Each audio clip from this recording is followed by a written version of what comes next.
This is Jonathan Agoff here for Pro Boxing Fans. Delighted to be joined over Zoom by former Cruiserweight World Champion, Sky Sports' very own Johnny Nelson. Johnny, thanks very much for joining me during this weird, strange time, difficult times in lockdown.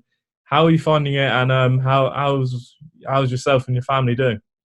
I actually don't mind it. And I was actually talking to one of the fighters over in the States via Zoom yesterday, and most fighters I speak to, if you've been a fighter, you're usually sent away as a sparring partner to some real little shitholes. And you're there by yourself. You can be anywhere in the world, don't speak the language. You're in a room that's got no TV, no whatever, and you're there for you don't have to be there, but you're there. You just get used to your own company. And actually don't mind. I don't mind it at all. I've been in worse conditions. And so it gives me a chance to be at home and do things I've probably put off all this time. I understand in the grand scheme of things, it can be a scary situation. And I understand that, this is a time when people, if you're not mentally strong, this is where it's going to be very testing for you, especially if you live alone. Or even if you live with someone you just realize you don't like. So it's going to be testing for you on every level.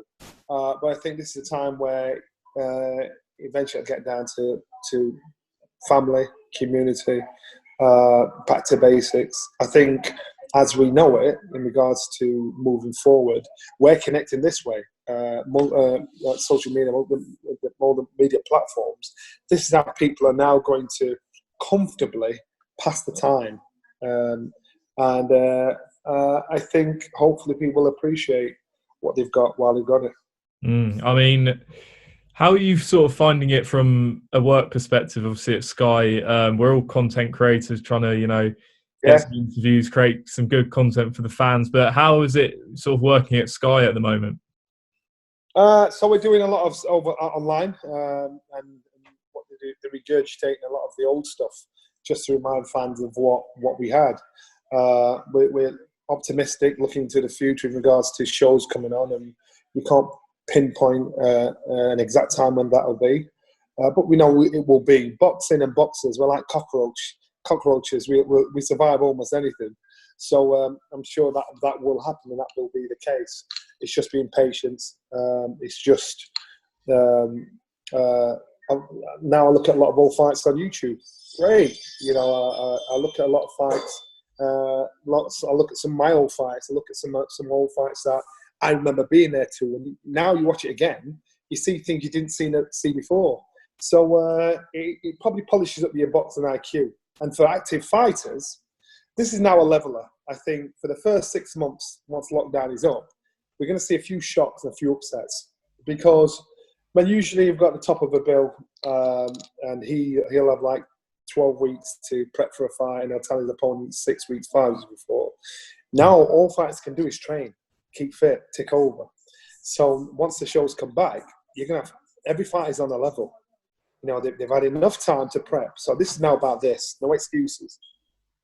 This is now about this. So for the first 6 months, don't be surprised at a few upsets in regards to fighters you'd expect to win, losing, because they no longer have the privilege of that insider advantage of getting ready for a fight. Is that also going to be the case? Because Eddie Hearn's mentioned, fighters stepping in with, not taking sort of, not lesser fights, but sort of going in with each other, the best versus the best. Is that what you sort of expect, more of sort of the best matchups? Yeah, that's how it should be. That helps our own sport. We don't help our sport when the best doesn't fight the best, when number one doesn't fight number two. We don't help our sport with so many different fractions of versions of world champions. We don't help our sport at all. Putting the best in against the best, that gives the fans what they want, and it regurgitates who's next in line, who's the next up-and-coming fighter. It gives more people a chance. So, unfortunately, this is show business, and it's the politics of our game that stop these things from happening. But hopefully now people think, right, no messing about, let's get on with this. I mean, yesterday I believe I saw that Mariusz Vach is set to fight Kevin Johnson behind Yeah. closed doors in Poland. Could be one of the first fights back. I believe it's going to be on pay-per-view for £3.89, I think, is what the report said. What did you make of that news? Well, as a fighter, I think you can have two different results. And I know this sounds really stupid, and you'll probably get a few people saying, what's he talking about? Mhm. You can get two fighters walking to a ring and there's nobody there. Fighter A might beat Fighter B. You can get the same two fighters walking to an arena of 30,000 people there. Fighter B might beat Fighter A because that atmosphere, that vibe makes all the difference. And then it's just about that. So it'll be intriguing. It'll be interesting. Again, it's about entertainment as well. So when these shows are televised, I suppose it's been like watching a show in Germany. There's no atmosphere from the crowd. You're hearing everything and seeing everything that's happening. Usually in Germany, it's like a little clap in between rounds, and the atmosphere is a bit dire. I think the Brits are the best fans going because we make part of the show. So again, it'll make a lot of difference to the presentation and the show business. You said you've obviously been watching some of your old fights back, seeing sort of certain aspects where you didn't see before and stuff. Have you watched any other fights? Any classics you can recommend? Hagler Hearns, wicked fight. Hearns Sharir Leonard, even better fight, bad fight.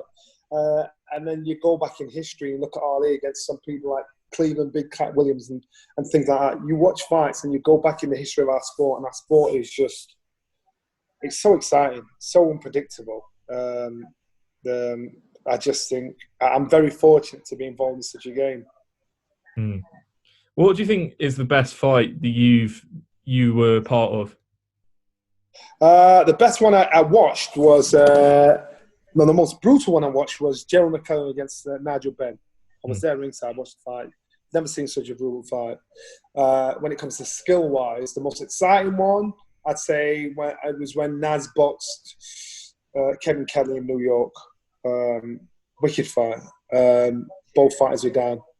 When it comes to skill, when it comes to pure brilliance, I was very privileged to watch a guy called Harold Graham box. Yeah. Harold Bomber Graham. This guy could box. He could fight. He was underrated. And if you love the art of boxing, then you'd understand what I'm saying. If you love Crash Bang Wallop, he's not your man. You'd go for someone like Mike Tyson, Ricky Hatton, somebody like that gave you that. But I've been privileged to be up close and personal to some unbelievable talent. What was the most favourite fight that you'd ever been in? Famous? Or favourite? No, favourite that you. My favourite fight, my last one. And that's because it was the first time in all my career I actually enjoyed every aspect of it. And I loved it. I'm thinking, why didn't I think like this before? Because everything was in place. Confidence, self-belief, fitness, everything was in place. I wasn't in there with some bum that was a pushover. I was in his home yard, backyard. And so when you do that, I like that. I like going to the fighter's own backyard and fighting them there when you've got the hostility from their fans. I love that. So everything had fallen into place and it was perfect. And I enjoyed the fight. And I think that was the best personal feeling I've had walking into a ring. But before that, I'd say when I walked into the ring to box for the world title against Carl Thompson. I've read somewhere or seen it somewhere where your coach, Brendan Ingle, the late, great Brendan Ingle, said that, he'd never sort of make you spar people that future opponents, or if you did, you would sort of take a different strategy. Is that correct? But Brendan sent us away as a sparring partner, and we were not allowed to beat them up, no matter what. So in learning off them, he said, because what will happen is you will, if you beat them up, if there's a chance you two will fight each other, he knows what you like, so it's not going to happen, or he'll be prepared for you. So when you get in there, ride the shots, let them think they've got the top side of you. But you've got to be honest with yourself. So if you get hit, you have to say, I let him hit me, when you really didn't. And I was, again, caught up with a guy for the European title. I was his sparring partner running up to the fight. in France. He was such a bully, this guy. And I used to see him beat the sparring partners up and almost knock them out. And every night I'd be ringing Brendan and said, Brendan, this guy's a bully. He's a proper bully. He said, don't you dare hit him. Don't hurt him. I'm like, but he's crap, Brendan. He said, don't dare. So this guy'd hit me. I'd ride the shots, pretend he's caught me. I'd throw a shot a little slower than what it should have been. And he slipped it thinking he's got it. I'm thinking, I could so batter you. But I had to hold my tongue and keep cool. He was arrogant in the gym. Anyway, I flew home on the Saturday. On the Tuesday, his opponent pulled out. They phoned us up, said, do you want the fight? Because we sold tickets, TV dates are set. So the fight's there. Yeah, I'll have it.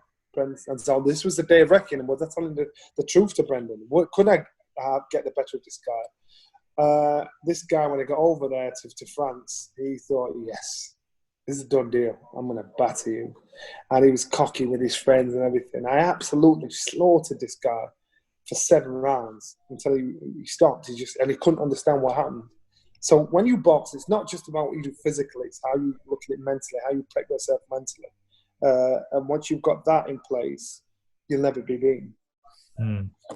What would you say sort of the best piece of advice Brendan gave you throughout your career? Have the confidence to match your ability. Once that goes, so sometimes you can have fighters that believe they're better than what they actually are. Some fighters that didn't realise how good I was, and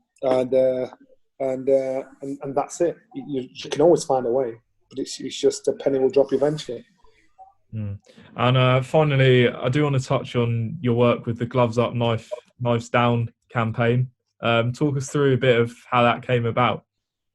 Well, Brendan Ingle had always been doing something like this in Sheffield. So when London do it, it's a big deal. But Brendan's been doing this for 40 odd years, getting guys from all over the community working together amongst each other. And so Brendan passed away, and there's still projects going on with the Brendan Ingle Foundation. People can still donate towards the Brendan Ingle Foundation. Just have a look online. But Gloves Up, Knife Down, they asked me if I would get involved. And I said, yeah, because I know this works. I know it works. So what they're doing is they're encouraging kids, you don't have to fight. It's just giving you something to feel proud about yourself about. It's getting you off the streets. It's getting you to work in a community, getting you to have confidence, self-belief. It's not teaching you to be a bad man.